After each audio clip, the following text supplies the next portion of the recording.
Fala, gente bonita, tudo bem? Boa noite, seja bem-vindo, seja bem-vinda. Aqui é mais uma live, mais um encontro nosso. E hoje, então, eu quero falar com vocês sobre a projeção que a gente faz nos filhos. A gente, como pais, mães, como que a gente projeta nos nossos filhos os problemas que a gente tem, como que a gente repete esses problemas com os nossos filhos, e com isso também você vai entender como que os teus pais talvez projetaram isso em você, né? De que forma que aquilo que a gente está vivendo a gente passa para frente. Por que a gente, muitas vezes, tudo que a gente condena nos nossos pais, a gente acaba repetindo esses padrões com os nossos filhos, mesmo dizendo, a gente tendo prometido lá atrás que a gente ia fazer tudo diferente, né? Tudo que eu não, tudo, quando eu tiver um filho eu vou fazer tudo diferente do que o meu pai ou a minha mãe fez comigo, e a gente vai lá e muitas vezes está repetindo exatamente os mesmos padrões. Então, esse é o tema de hoje, para a gente discutir um pouco isso, entender por que a gente faz isso, de onde é que vem isso, como que a gente pode fazer para controlar isso, né? E de que forma o que a gente está repetindo e falando para os nossos filhos pode levar a uma maior compreensão da gente mesmo, uma maior compreensão do que está acontecendo aqui dentro do nosso coração, né? Para a gente entender o mundo que a gente foi criado e entender como que esses padrões definem o meu jeito de olhar para a vida, define a pessoa que eu sou hoje. Então vamos lá, vamos começar do começo então, tá? A ideia central aqui é você entender que você não veio para esse mundo sabendo as coisas.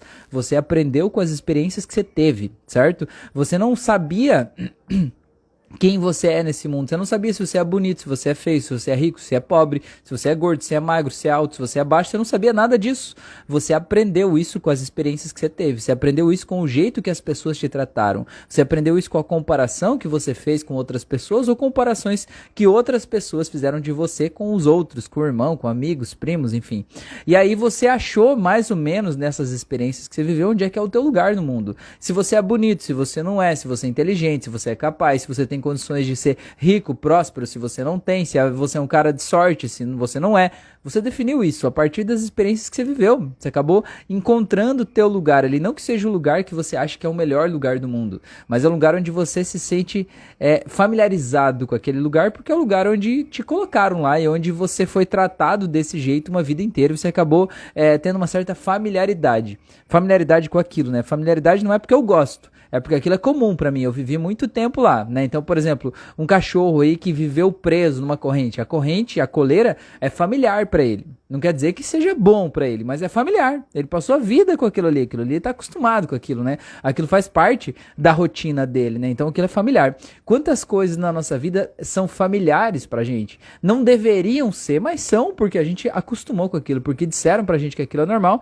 porque aquilo fez parte da nossa vida, né? Então por que a gente faz com os nossos filhos, a gente acaba transferindo isso aí? Porque veja bem, como você não veio para essa vida sabendo quem você é, você aprendeu com as experiências que você teve, você, se tem um filho ou uma filha, você também não aprendeu a ser pai, ninguém te ensinou, né? Ninguém te deu um manual de instruções de como ser pai, ninguém me deu pelo menos, né? Se te deram, compartilha com a gente, põe nos comentários aqui que a gente vai precisar disso, né? Mas ninguém ensina a gente tá lá cheio de defeitos, cheio de medo, cheio de emoções conturbadas, a gente tá pegando fogo ali nos nossos próprios problemas internos, aí de repente vem um ser humano pro mundo, aí a gente tem que meio que fazer de conta que tá tudo certo aqui dentro, pra gente cuidar daquele ser humano, pra gente, né, dar algum tipo de conforto, segurança, carinho, tranquilidade, sei lá, ser o melhor pai ou mãe que a gente pode ser, pra dar condições pra aquele ser humano crescer, desenvolver e evoluir. Só que assim, você não aprendeu a ser pai. Quem que é a referência que você tem, o padrão familiar que você tem de como é ser pai? O teu pai e a tua mãe, por mais que você não goste, eu sinto muito, mas é o que você tem, né? Você pode talvez dizer assim, tudo que eu não quero é ser como os meus pais, mas ainda assim, eles são um referencial, entendeu? Você quer fazer uma caneta e diz assim, tudo que eu não quero é que a caneta seja igual a essa. Ainda assim, essa aqui é um referencial, entendeu? Você não está livre na construção de uma caneta, você está olhando para essa aqui como modelo e dizendo, eu quero que seja diferente, mas ainda assim você está olhando para essa como modelo. Então os nossos pais e a representação interna que a gente tem deles é muito importante na nossa vida. E eu não tô aqui com aquela conversa de dizer, você tem que perdoar todo mundo, tem que aceitar tudo que aconteceu e tal. Não é isso, não é tipo, perdoar e ser melhores amigos. Não é esse o caso. O caso é você entender que os teus pais fizeram por você o melhor que eles puderam. E se você tem filhos, eu tenho certeza que você sente que você também fez por eles o melhor que você pôde. Quando nasce um pai ou nasce uma mãe, nasce também a culpa. Não tem nenhum pai, nenhuma mãe que não está culpado, achando que não fez o suficiente pelos filhos, achando que devia ter feito mais, achando que todo mundo faz melhor, né? Que qualquer outra pessoa no mundo que fosse pai ou mãe daquele filho ali seria melhor para aquele filho, né? Isso é humano, né? Qualquer um que está querendo evoluir, crescer, enfim, que quer o melhor para os seus e para si mesmo também faz esse tipo de questionamento, né? E fica se cobrando e querendo evoluir mais, né? O problema é o seguinte, que os nossos pais, eles também fizeram o melhor que eles puderam, desse mesmo jeito que você está tentando aí agora. E eles erraram com você. Porque é assim que acontece, do mesmo jeito que você errou com teu filho também, né? Com a tua filha aí, é normal isso acontecer. Você errou querendo o melhor.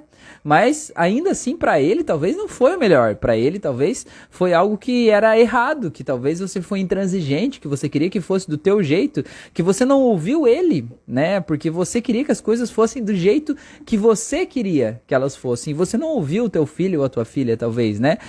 Isso é mais humano do que você consegue imaginar, né? Ser pai e mãe é isso. E assim, o que acontece? A gente vê muito claramente acontecer uma coisa no crescimento das pessoas, crianças, enfim, que eu acho, né, varia muito de criança para criança, de idade para idade, mas eu vejo na prática hoje está acontecendo mais ou menos aos 10 anos de idade, 10, 11, 12, às vezes um pouquinho mais, que é o que acontece? Acontece aquele momento terrível da vida chamado adolescência, né, pré-adolescência, sei lá. Até ali, o filho ele meio que vive a vida dos pais. Ele gosta daquelas coisas, ele gosta das mesmas comidas que os pais, ele gosta de ir nos mesmos lugares que os pais, ele aceita, ele se diverte, ele tá junto, né? É meio que fosse uma extensão dos pais. Mas quando chega ali, acontece aquela explosão de hormônios, aquela mudança dentro da vida, do corpo, enfim, tudo mais. E esse filho, ele passa a descobrir que ele não é necessariamente igual aos pais, que ele é diferente, né, que ele quer coisas diferentes, que aquelas coisas que faziam felizes lá atrás já não fazem mais felizes ali. E ele diz assim, cara, eu não sou igual aos meus pais, mas eu ainda não sei quem eu sou. Eu sei que eu não gosto disso, mas eu não sei exatamente do que eu gosto. E aí passa a tentar fazer parte, né, de uma tribo, enfim, né, acertar com colegas, enfim. Mas aí tem toda aquela cobrança, toda aquela coisa. Mas o importante, o que acontece? Esses pais, muitas vezes, quando chegam nessa fase, eles ficam desesperados e eles dizem assim, tudo que eu quero é que o meu filho volte a ser como ele era antes. Eu quero que a minha filhinha volte a ser aquela bonequinha que ela sempre foi até os 10 anos de idade. E isso não é possível. Não é possível. Desculpa, até me afoguei. Você é o mesmo que você era aos 7 anos de idade? Você acha que é possível voltar a ser aquela pessoa arrumadinha que fechava o botão da camisa até aqui em cima, né? E continua sendo aquela pessoa que sempre diz sim pra tudo e tal? Não dá, né? Crescer faz parte do processo, crescer é frustrar os pais, né? E esse processo é um processo que biologicamente a gente não consegue sempre dizer sim. O Arthur tá falando aí, eu tô com um filho de 17. Então você tá sentindo na pele isso aí, né, meu amigo? Como é que é esse processo aí? E a gente se sente frustrado porque até então é como se assim, eles vão meio que seguindo a vida que a gente planejou pra eles, né? A gente quer que eles façam isso, a gente quer que eles estudem, que eles façam essa atividade extracurricular, que eles façam não sei o que lá, façam isso, aprendam aquilo, não sei o que e tal, e eles meio que vão por ali. A hora que chega nesse momento, eles dizem assim, cara, não é bem isso que eu quero, não. E aí entra um lugar muito assustador para os pais, né? Porque o que acontece? Os pais, eles querem o melhor. Se você tem filho, você sabe que você quer o melhor para o teu filho. E se você não tem filho, você deve saber que os teus pais queriam o melhor para você. Só que o que acontece, né? O que é o melhor para o teu pai? Talvez seja diferente do teu. O que é o melhor para você? Talvez seja diferente do melhor para o teu filho. O Thiago falou, oi Rafa, seja bem-vindo aí, meu amigo. O que é o melhor? O pai e a mãe sempre vai querer que o filho siga por um caminho que é conhecido para ele, né? Um caminho que esse pai e essa mãe já trilharam, um caminho que eles se sentem seguros. É por isso que muitas vezes os pais meio que fazem uma pressão para os filhos seguirem a mesma profissão. Por quê? Porque eles conhecem aquela profissão. Porque eles já passaram pelos desafios daquela profissão. Porque eles podem guiar o filho naquela profissão. Porque ali eles meio que dominam aquilo ali, né? E eles podem... É um ambiente onde eles se sentem seguros. Então eles querem trazer os filhos para esse ambiente seguro ali, certo? Só que o que acontece? Às vezes aquele filho não se encaixa lá naquela profissão. Por mais que aquilo tenha sido perfeito para você como pai, às vezes o teu filho não vai se dar muito bem lá. Às vezes não é o que ele quer. Às vezes ele quer uma coisa diferente. Às vezes ele precisa viver outras experiências, né? A Rossana falou ali, excelente. Que bom, Rossana. Tá fazendo sentido aí então, mulher. Precisa viver experiências diferentes, né? E às vezes os filhos começam a quebrar essas barreiras aí, e a gente precisa entender isso, né? Então, por exemplo, eu atendi uma mulher adulta, inclusive, que ela tinha uma dificuldade muito grande, só pra vocês entenderem, para ilustrar esse caso, e eu já volto aqui pra adolescência, ela tinha uma dificuldade muito grande que ela queria mudar de carreira. Ela fez faculdade de arquitetura, né? E para ela foi muito difícil naquele momento, porque ela fez uma faculdade paga e foi muito difícil para os pais dela pagar aquela faculdade para ela. E ela fez porque ela disse assim: eu quero ser arquiteta. E o pai dela disse assim: não, se você quer ser arquiteta, eu vou financiar e você vai ser arquiteta. E o pai foi lá e tirou um dinheiro de onde ele não tinha, sabe? A família passou dificuldades para financiar aquela faculdade, para ela se formar. Enfim, ela se formou, começou a trabalhar, mas enfim, o tempo passou, a vida seguiu e aquela profissão não realizava mais ela, o pai dela morreu, né, enfim. E aí o que acontecia? Ela tinha dificuldade de fazer uma transição de carreira. Ela queria ir para uma outra carreira que ela sentiu o coração dela chamando ela para essa outra carreira, mas embora ela se dedicasse, se esforçasse há anos para fazer isso acontecer, ela não fazia a nova carreira dar certo, nada dava certo na carreira nova, por quê? Porque no fundo ela dizia assim: o meu pai se esforçou muito para que eu pudesse ser arquiteta, eu não posso agora largar essa profissão. E o que você precisa entender, filho? Né? O que você precisa entender? Você precisa entender que o teu pai, nesse exemplo específico, não queria que você fosse arquiteta. Ele queria que você fosse feliz. E você diz para ele naquele momento que para você ser feliz, o caminho era você ser arquiteta. Então ele financiou a tua felicidade. Ele não financiou uma prisão para você viver presa naquela profissão.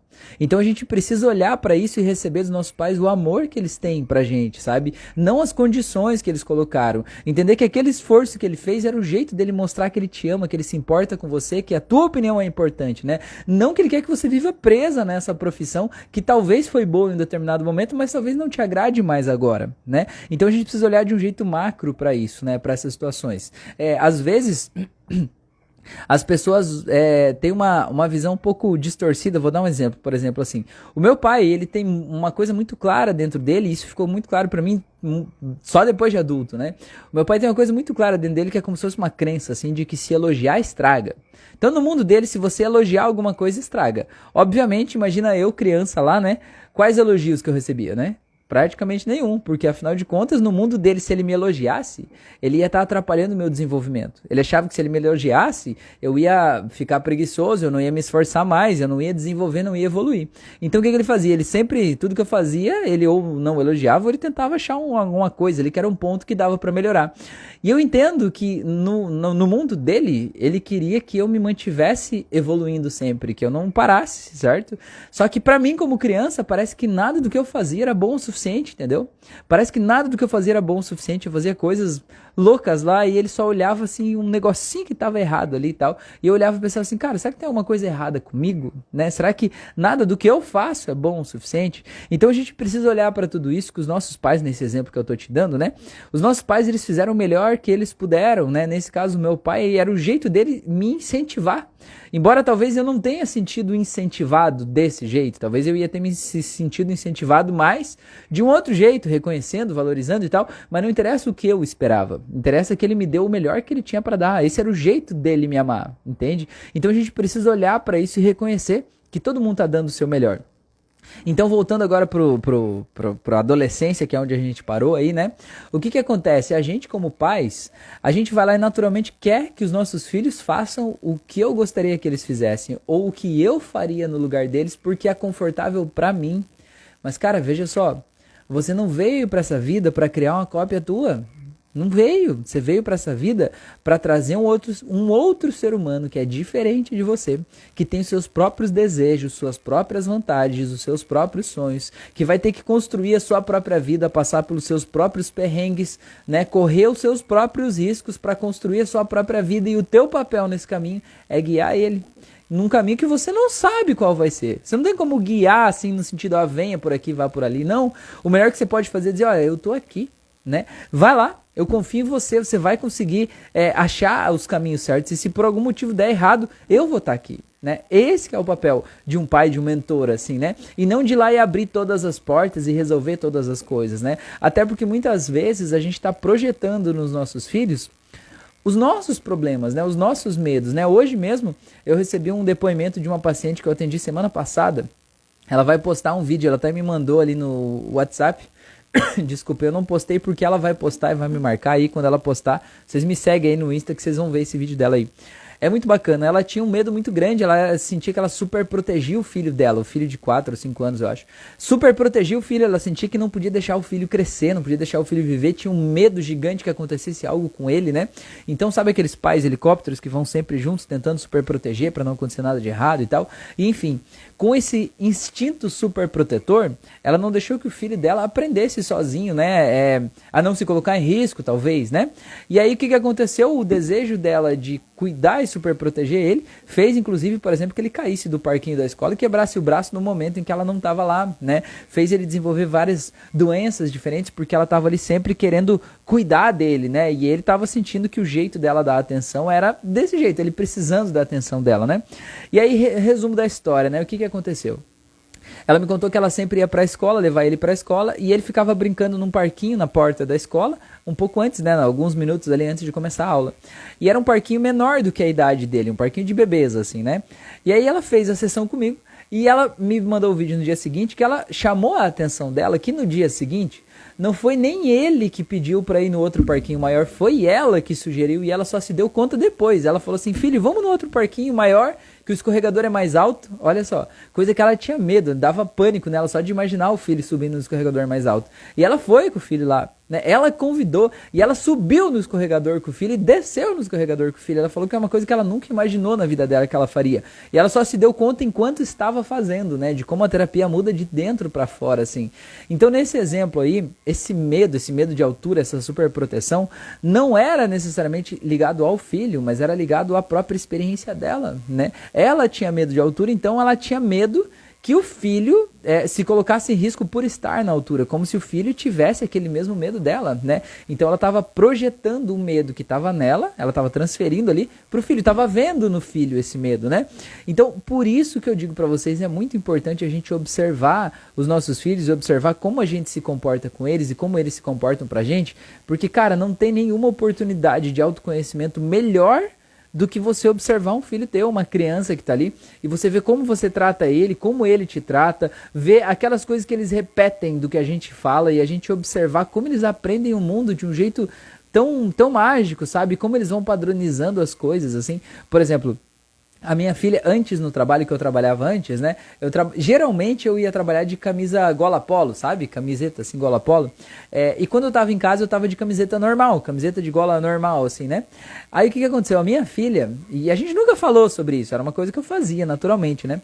E a minha filha, que hoje tem 7 anos, ela tinha uns 2 na época, ela ganhou de presente de alguém uma camiseta gola polo. E ela pegou e olhou para aquela camiseta, ela ficou tão feliz, os olhos dela brilharam, assim, ela falou assim, que legal, agora eu também posso ir trabalhar. E a gente não entendeu nada do que estava acontecendo, a gente olhou para ela, o que foi, amor, que isso? Ela falou assim, não, porque essa camiseta de trabalhar, o papai coloca essa camiseta para ir trabalhar. Então, olha só, ela criou, ela padronizou no mundo dela a partir do que ela observou. Sabe? Então olha quantas coisas a gente faz que a gente nem se dá conta do que a gente está fazendo, mas são padrões que a gente repete, eles estão observando, eles estão aprendendo o mundo deles, né? E ela entendeu que ela podia ir trabalhar agora, porque ela tinha uma camiseta de trabalhar, né? Nem eu me dei conta de que, né, que eu estava repetindo aquele padrão, mas eles mostram pra gente isso. Então a questão é a gente ver quando os nossos filhos estão tendo um medo muito grande, ou quando eles estão inseguros demais, ou quando eles estão tristes demais, né? Ou quando eles estão passando por algo que é doloroso demais. Será que não tem um quê da gente projetado ali? Será que aquilo que eles estão passando não é uma dor nossa, que talvez eles estão passando porque eles aprenderam a ver a vida do nosso jeito, e que quando a gente vê eles passando, em vez da gente se sentir culpado, talvez seja o momento, talvez seja o momento da gente parar e olhar para eles e ajudar eles a enfrentar aquele problema, porque, cara, a gente não pode super proteger os nossos filhos, a gente não vai estar com eles o tempo todo. A gente precisa ajudar eles a lidar com as coisas, e a gente precisa ter coragem de admitir e assumir que eles vão passar por riscos e que tá tudo bem, né? A gente também teve que crescer. Para pensar quando foram os momentos que você mais cresceu na tua vida. Não foi momentos que você bateu a cabeça na parede, que deu tudo errado, momentos que as pessoas te traíram, sei lá, quando você estava sozinho, quando te puxaram o tapete. Naquele momento você evoluiu, você cresceu. Não estou dizendo que você precisa disso para crescer, mas eu estou dizendo que se isso estiver acontecendo com o teu filho, é o momento que ele está crescendo, você tem que deixar ele crescer, né? Você tem que estar lá do lado e dizer, olha, aqui pode contar comigo, mas eu sei que você é forte, que você vai passar por isso, tá bom? A Rosana perguntou como reparar quando fomos hiperprotetores e o filho se tornou inseguro. Não tem como reparar especificamente, mas tem como olhar a consequência do comportamento do nosso filho, né? Porque assim, a gente ser hiperprotetor é uma fórmula mágica aí para criar um filho inseguro. Porque assim, o filho que tem um pai hiperprotetor é aquele pai que resolve os problemas dele, é aquele pai ou aquela mãe que vai lá, que tá sempre junto, que tá ali, impede ele de se machucar, aquele que, sabe, quando cresce um pouco mais, o pai vai lá e paga as contas dele, resolve as coisas dele, tá meio que sempre resolvendo as coisas dele. Essa pessoa, ela cresce achando que alguém sempre vai vir resolver os problemas dela. Só que na vida adulta... Isso não funciona assim, né? Na vida adulta você pode chorar, espernear, ninguém vai vir resolver teus problemas, né? E aí o que acontece? Você se sente desprotegido, se sente inseguro, se sente enganado, porque você não foi ensinado a lidar com os teus próprios problemas. Então é por isso que eu digo, a gente como pai, é doloroso ver os nossos filhos passando por dificuldades, né? Dificuldades que eles tenham que enfrentar, mas são coisas que eles têm que passar. E a gente tem que ajudar eles a passar por isso, né? Por exemplo, a minha filha, que tem 7 anos agora, ela estava contando que ela estava na escola, e que aí na escola teve um menino que ficava falando pra ela assim, chamando ela de baixinha, e ela não gostava, e ela contou pra gente triste mesmo, sabe, quase saindo a lágrima do olho dela, assim, né, e ela falou, porque ele me chama de baixinha, eu não gosto e tal, né, e aí a primeira coisa que a minha esposa falou foi que, assim, a altura não é um problema, né, a gente precisa lidar com isso, assim, né, porque eu não sou alta, minha esposa não é alta, então minhas filhas também não são modelos, assim, de ser pessoas mais altas do mundo, né, então, assim, ser baixinho não é um problema, tá muito bem resolvido pra mim e pra ela, não deve ser um problema também, né, então, primeiro fato.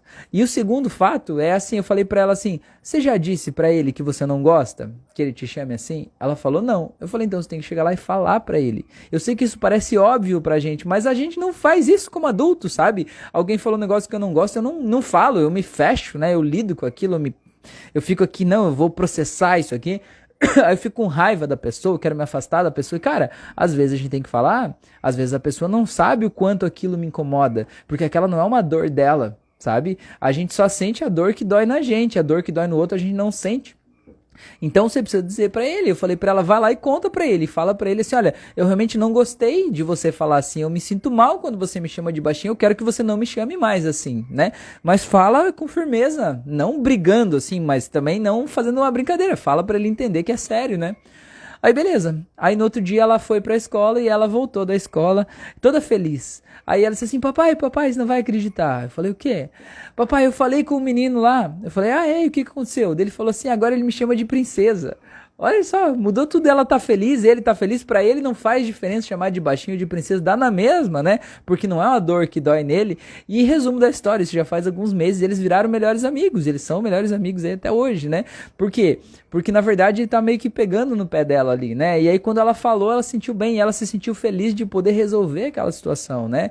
Então assim, se a gente fosse aquele pai que quer super proteger o filho, o que a gente ia fazer? A gente ia lá na escola e querer saber que menino é esse, fazer uma reunião com os pais do menino pra dizer que não pode, não sei o quê, mas não é esse o caso. Ela não vai ter alguém que vai proteger ela depois que ela crescer, né? Então, claro, se ela falasse e não resolvesse, depois a gente ia intervir, mas não precisou. Outro dia, contando história, eu tô aqui já que a live hoje é essa projeção de pais em filhos e falar dessa coisa de a gente deixar os nossos filhos crescerem, né? Outra coisa que aconteceu faz uns 15 dias, 20 dias, eu acho, com ela, com a minha filha também. Ela foi pra escola, ela voltou triste de volta, falou assim, papai, tô triste aqui e tal. Eu falei, por quê, amor? Ela falou assim, porque os meninos não deixam a gente jogar bola na educação física. Eu falei, sério? Eles não deixam? Mas por quê? Ela falou assim, não, porque eles dizem que o futebol é coisa de meninos e não de meninas. Eu falei, mas não, amor. Mas a gente sempre fala que não existe brincadeira de meninas e brincadeira de meninos. Existe brincadeira de crianças, né? É assim que a gente pensa, pelo menos, né? E esse mundo que a gente cria as nossas filhas, né? Existem brincadeiras de crianças e crianças têm que brincar, né? Ela falou, pois é, papai, mas eles não deixam. Eu falei, tá, e o professor tá lá? Ela falou, o professor tá às vezes, mas ele disse pra gente fazer outra coisa. Eu falei, então faz o seguinte, amor, você quer jogar futebol? Ela falou, eu quero. Eu falei, então você vai lá vê quem é o menino aquele que diz que vocês não podem, chega lá pra ele e diz assim, ó, é o seguinte, ó, hoje eu quero jogar futebol e eu vou jogar futebol e eu tô aqui pra jogar futebol e eu quero jogar, né? Aí beleza, aí ela chegou sorrindo depois de volta e ela chegou toda feliz lá me contando assim, papai, deu certo. Eu falei, o que aconteceu? Ela falou, papai, cheguei pro menino lá e falei assim, olha só, é o seguinte, eu vim aqui te avisar que eu vou jogar futebol hoje e eu não tô te perguntando, eu tô só te falando que eu vou jogar e ponto final. Aí eles olharam um pro outro e disseram assim, tá bom, tá bom. E aí foi ela e mais duas meninas, ela falou assim, empoderei a minha amiga pra ela ir junto comigo falar com eles. E aí a gente foi lá e falou com eles e a gente jogou. E aí pro desespero deles ainda, o time delas, das meninas, ganhou do time deles ainda, né? Que foi mais desesperador ainda. Então o que eu tô querendo dizer com isso, não é que eu sou um pai perfeito, que a minha filha é maravilhosa, nem nada, mas o que eu tô dizendo assim, às vezes a gente olha o nosso filho sofrendo e a gente quer resolver o problema por eles, né? A gente quer ir lá pegar na mão e dizer, não, deixa que eu vou lá, vou falar com o professor, vou não sei o quê.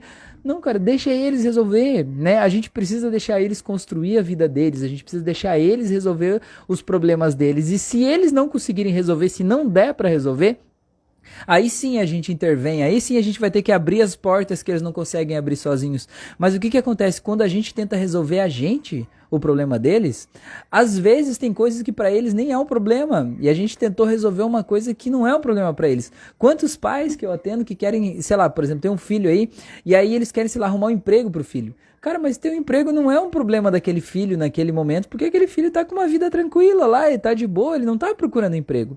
Aí o pai vai lá, consegue entrevista de emprego, não sei o que e tal, o filho nem na entrevista vai. Por quê? Aí ele diz assim, aquele meu filho é um ingrato porque eu consegui, não sei o que lá. A minha pergunta é, teu filho te pediu isso? Ele não te pediu isso? Então não faça isso, né? Você tem que... mas aí tá muito confortável pra ele, tá em casa com tudo pronto, de mão beijada. Eu falei, bom, mas aqui é um outro problema então. O problema é que tá muito confortável pra ele estar em casa de mão beijada com tudo pronto. Mas é ele que tem que surgir de dentro dele a necessidade de conseguir dinheiro, arrumar um trabalho, seja lá o que for, e aí você pode ajudar ele, né, nessa busca dele, conduzir ele nesse processo para encontrar um emprego, mas você não pode antecipar um problema que ele ainda nem viveu, porque se aquilo não é um problema para ele, ele não vai sentir que você está ajudando ele vai sentir que você está se intrometendo na vida dele, ele está sentindo que você tá querendo que ele vire você, por exemplo, entendeu? E você sai de ruim da história, né?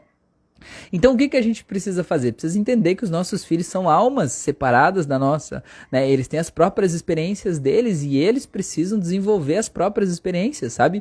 Eu vou te dizer, eu atendo gente de tudo que é idade, né? Eu já atendi pacientes de 7 anos até 87 anos de idade, de tudo que é classe social, de tudo que é lugar, que mora em vários países, de várias coisas diferentes. E eu vou te dizer uma coisa, gente que não tem o que comer e gente que não tem mais o que fazer com dinheiro.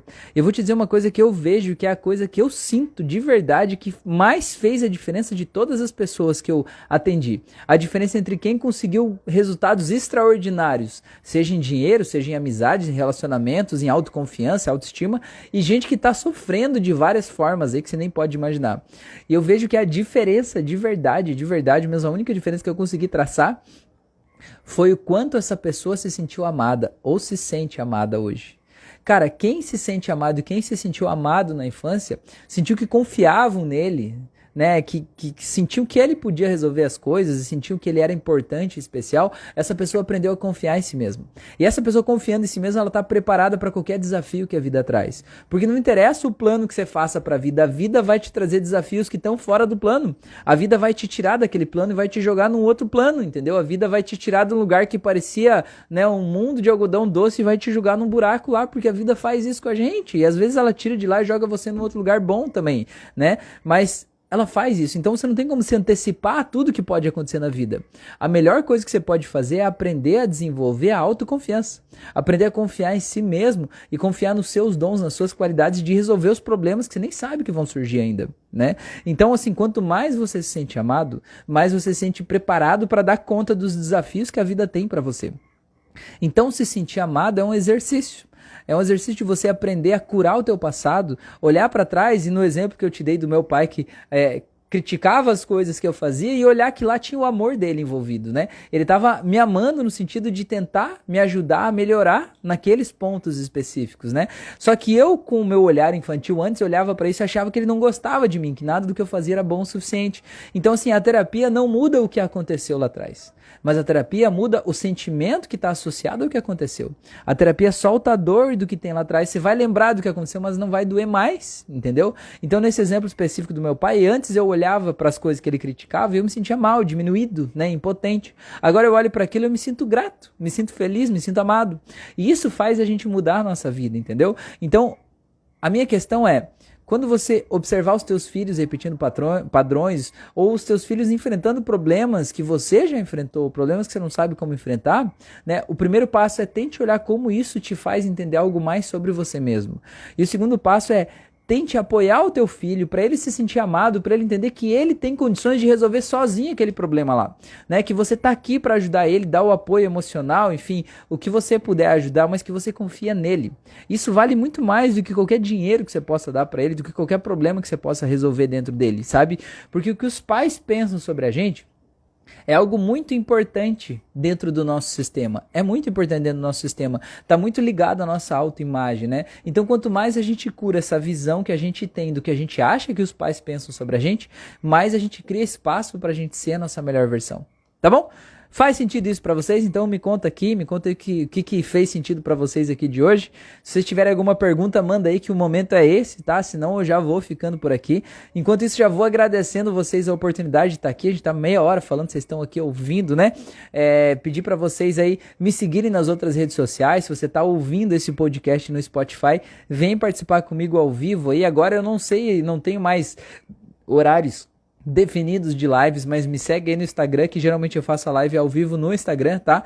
Eu tenho vários cursos de autoconhecimento, cursos voltados para o autoconhecimento, para você se auto-aplicar, entender como a hipnoterapia pode mudar a tua vida. Tem um curso de formação de terapeuta, se você quiser realmente transformar a vida de outras pessoas, ser um profissional dessa área, você pode fazer. Eu tenho curso presencial, inclusive vou fazer agora, dias 15 e 16 de abril, aqui em Balneário Camboriú, vou fazer um curso presencial de hipnose clínica com PNL. Esses cursos são sempre tão transformadores, a gente muda vidas inteiras aí, é um negócio muito bacana mesmo, assim, sabe? E o presencial, ele serve tanto para você se autoconhecer, quanto para você ser um profissional e transformar outras pessoas. Você não precisa ter nenhuma formação específica, não precisa ser psicólogo, terapeuta, não precisa nada disso, precisa apenas ter vontade de se conhecer, vontade de ajudar as pessoas, né? Que você vai poder fazer esses cursos aí, tá bom? E me segue aqui se você sentiu aí que eu posso te ajudar no teu processo de autoconhecimento. Também faço sessões de terapia à distância, por chamada de vídeo, atendo presencialmente aqui na minha cidade também, mas por chamada de vídeo tem a mesma eficácia para qualquer lugar do mundo aí. É só a gente me manda uma mensagem que eu te explico como é que funciona esse processo e a sessão à distância tem a mesma eficácia e é incrível, tá bom? O Arthur falou aulas aqui, a Raquel falou você arrasa, valeu Raquel, obrigado. A Rosana falou muito sentido, aprendi mais ainda contigo, obrigado, que legal. Muito obrigado, gente. Gente, se cuida então, tenha uma ótima noite, um grande abraço para vocês aí e até o nosso próximo encontro, valeu?